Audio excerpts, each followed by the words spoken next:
না আমি ওরা মুড়ি দেবো কি ওই যে কামরাঙ্গা না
এই যে মুড়ি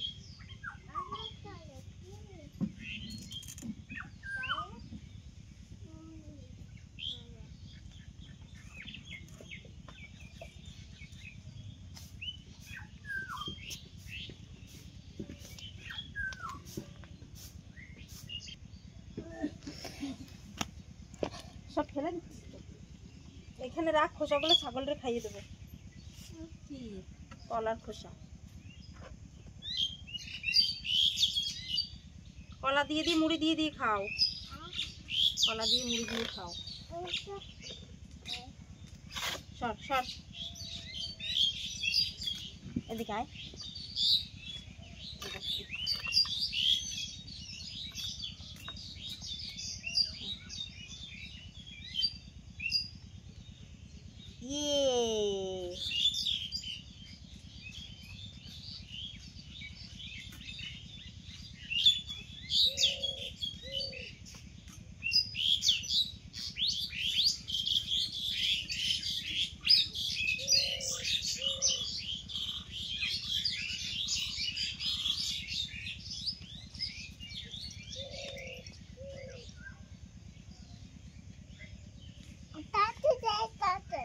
তো নাই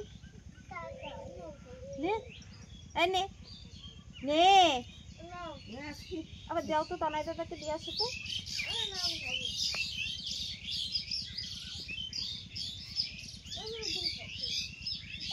খাবে খাবে দাও খাবে।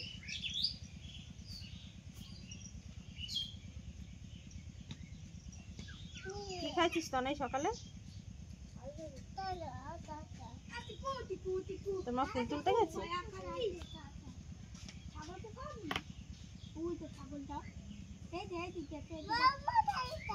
এখন না, পরে তুমি আগে কলা খেয়ে যাও। আসো আসো আসো,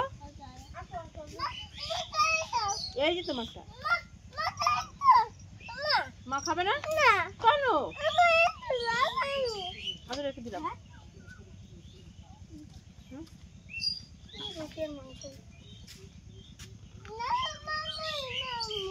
দেখ আমার খেতেই দেবে না, আমার মুড়িও খেতে দেবে না, কলাও খেতে দেবে না।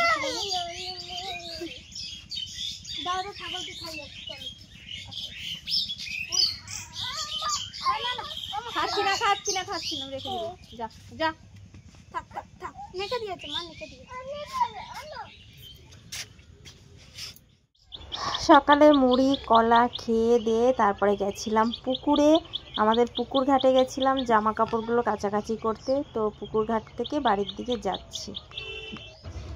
তো বন্ধুরা, আমি কালকে গ্রামের বাড়ির কিছু ভিডিও তোমাদেরকে দেখিয়েছি, আর আজকে আমরা চলে এসেছি কলকাতার বাড়িতে।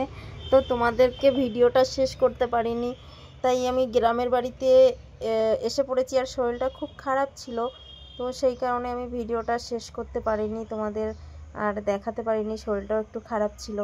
তো আমরা চলে এসেছি দেখো কলকাতার বাড়িতে। আর কলকাতা বাড়িতে এসেই রাত্রেবেলা এত শরীর খারাপটা ছিল আমার যে আমি কিছুই করতে পারিনি। তোমাদের দাদাভাই আমাকে ভাত করে দিয়েছিল, দিয়ে সেটা দাদাভাই খেতে দিয়েছিল, আমি শুধু মানে খেয়ে কোনো রকম শুয়ে পড়েছি, এত শরীর খারাপ ছিল। তো তোমাদের সঙ্গে শেয়ার করতে পারিনি যে আমরা বাড়িতে চলে এসেছি বা আমরা আসছি রাস্তায়, আমরা কোনো ভিডিও শেয়ার করতে পারিনি।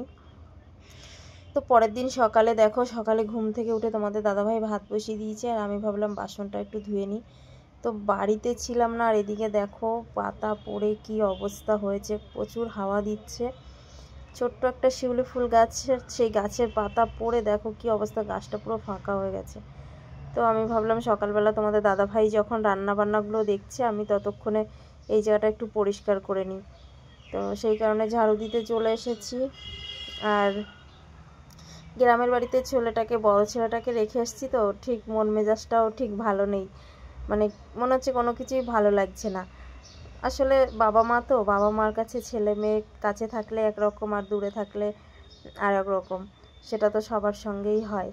তাই খুব মিস করছি ছেলেটাকে, কি করব, কিছু করার নেই। আসলে আমরা যেখানে থাকি কলকাতার বাড়িতে, এখানে ও খুব খারাপ বন্ধুদের সাথে মেলামেশা করছিল, স্কুলে যেতে চাইছিল না, যার কারণে গ্রামের বাড়িতে বাধ্য হয়ে রেখে আসছি। এখন ওখানেই থাকবে আর আমরা এখানে থাকবো, এই সপ্তাহে যাব, ওকে দেখে আসবো, এই করব। যতদিন না আপাতত ঘরটা হচ্ছে, আমাদের গ্রামের বাড়িতে এখনও তো ঘর হয়নি, মাটির ঘর, আর সেটা আমার দেওরের ঘর, আমাদের নিজেদের মতো ঘর নেই থাকার মতো। তো যতদিন না ঘরটা কমপ্লিট করতে পারছি ততদিন আপাতত ছেলেটা ওখানে থাকবে আর আমরা এখানে থাকবো। ঘরটা কমপ্লিট হয়ে গেলে তখন আমি চলে যাব ওখানে। তোমাদের সবাইকে অসংখ্য ধন্যবাদ আমার ভিডিওটা পুরোটা দেখার জন্য, ধৈর্য ধরে দেখছো, সবাইকে অনেক অনেক ধন্যবাদ। আর সবাইকে একটা কথা বলবো বন্ধুরা, সবাই প্লিজ ভিডিওটা একটু কমপ্লিট করো, পুরো ভিডিওটা দেখো, যদি ভালো লাগে তাহলে একটা লাইক কমেন্ট শেয়ার করে আমার পাশে থেকো। যেহেতু আমি নতুন, তোমাদের ভালোবাসার অনেক দরকার, তোমাদের সাপোর্টের খুব দরকার। যদি তোমাদের থেকে ভালোবাসা পাই, সাপোর্ট পাই, তবে তো জীবনে কিছু করতে পারবো, আগাতে পারবো। আর তোমরা যদি ভালোবাসা দাও, একটা লাইক কমেন্ট করতে, দেখো বন্ধুরা কোনো টাকা পয়সা লাগে না, তো তোমরা যদি একটা লাইক কমেন্ট করো তাতে আমাদের মনে অনেক অনেক উৎসাহ হয়, অনেক আনন্দ হয়। সেই আনন্দে আমরা নতুন নতুন ভিডিও বানাতে মানে মজা পাই বা আমাদের উৎসাহ হয়। প্রত্যেকটা মানুষের দেখবে যে কোনো একটা কাজের পেছনে যদি একটা মনে শান্তি থাকে, আনন্দে মানুষ কাজ করে। তো সবাইকে একটাই রিকোয়েস্ট করছি বন্ধুরা, তোমরা একটু পাশে থাকো আর ভিডিওটা দেখতে থাকো। তোমরা গ্রামের বাড়ির থেকে এসে বাড়িতে এসে কি করছি কি না করছি সেগুলোই তোমাদের সঙ্গে শেয়ার করছি। আর এটা দেখো, এটা হচ্ছে লোকের ফ্ল্যাট, যেহেতু লোকের ফ্ল্যাটে কেয়ারটেকার থাকি, তো সেখানে ঝাড়পোছ করতে হয়, পরিষ্কার করতে হয়, আমাদের ডেইলি আমাদের নিচের যে জায়গাটা সব পরিষ্কার করতে হয়, ঝাড়ু দিতে হয়, সপ্তাহে একদিন ধুতে হয়। তো আমরা বাড়িতে ছিলাম না এক সপ্তাহ, আমি চাঁদপাড়ায় ছিলাম, তোমাদের দাদাভাই একা ছিল, আর দাদাভাই সকালে উঠে কাজবাজ করে কাজে চলে যায়, তো ঠিক পারে না।